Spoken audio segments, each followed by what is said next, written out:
करने के लिए, छोटे छोटे ब्लाउज पहनने के लिए नहीं है। इसलिए हम सत्सेवक बार बार साध संगतियों में प्रार्थना करते हैं कि भाई ये साध संगतियां हैं, ये सतलोक आश्रम वालों के जो है बल्कि अड्डे नहीं है कि जो मर्जी आ जाओ, कुछ भी पहन के आ जाओ, कुछ भी श्रृंगार करके आ जाओ, कैसे भी कपड़े तुम पहन के आ जाओ, कैसे भी कपड़े तुम अपने बच्चों को पहना के ले आओ।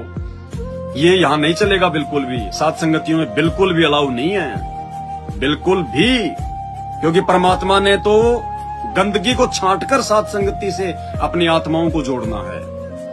तो यहाँ गलतियां नहीं होंगी भाई। हम किसी के दान के भूखे नहीं हैं, हम किसी की सेवा और पैसों के भूखे नहीं हैं। हमने तो अपने गुरुदेव को प्रसन्न करना है, नजर निहाल करना है। तो काल का ऐसा दाव, ऐसा चाल। अब सत्संग में बैठे तो हैं हम परमात्मा की महिमा सुनने के लिए, परमात्मा के गुणगान करने के लिए, सत्संग सुनने के लिए। अब काल तो हर जगह होता भाई।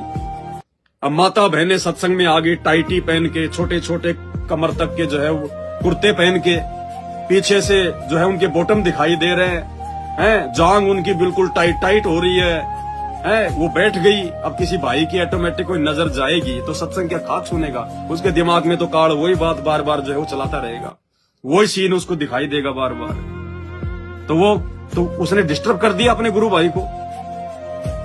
अरे सत्संग में आते, नाम लेते, हम कोई देवता थोड़ी बन गए। परमात्मा कहते हैं मानुष से देवता की और करत न लागी बार। समय लगता है, टाइम लगता है हमारे को भगत बनने में, इन चीजों को अपने अंदर धारण करने में।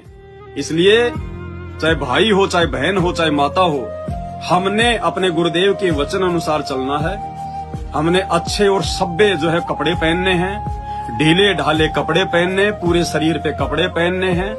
हमेशा हमने अपने सिर पर और अपने जो है मतलब छाती के ऊपर हमने कोई मतलब चुन्नी रखनी है, कपड़ा डाल के रखना है।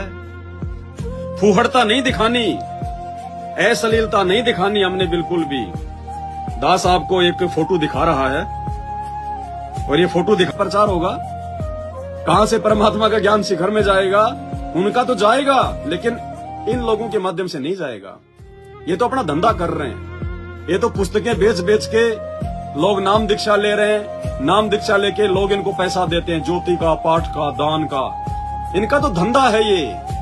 इनको ज्ञानवान से कोई मतलब नहीं है, इनको खुद ही ज्ञान नहीं है। खुद को ज्ञान होता तो अच्छे कपड़े पहनती है, इस प्रकार के जगत वालों की तरह कपड़े नहीं पहनती।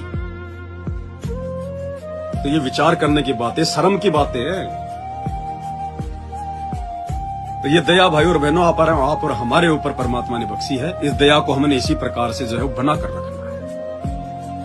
ये रोएंगे, आप देख लेना, ये गुरु जी के परिवार वाले, ये बेटा बेटी, उनके पोते, भाई बंधु, रिश्तेदार, कोऑर्डिनेटर, ये खून के आंसू रोएंगे।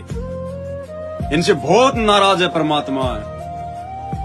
इन्होंने गुड़ गोबर एक कर दिया परमात्मा के इस जो है सत भक्ति मार्ग में। ये गंदगियां फैला कर इन्होंने कोई मर्यादा नहीं छोड़ी, इन्होंने किसी भगत को मर्यादा में नहीं छोड़ा इन्होंने। तो शुक्र मनाओ अपने गुरुदेव भगवान का। और समय निकल चुका है भाई और बहनों, समय निकल चुका है। अब गलतियों की आगे माफी नहीं है, बिल्कुल भी माफी नहीं है। अब तो कब किस क्षण क्या हो जाए, क्या कोई घटना घटित हो जाए, किसी को नहीं पता। ये आने वाले 3 साल रोज मरने के दिन है, रोज मरने के दिन। अब समय हाथ से निकल चुका है। परमात्मा का वो माफ करने वाला ऑप्शन भी हाथ से निकल चुका है।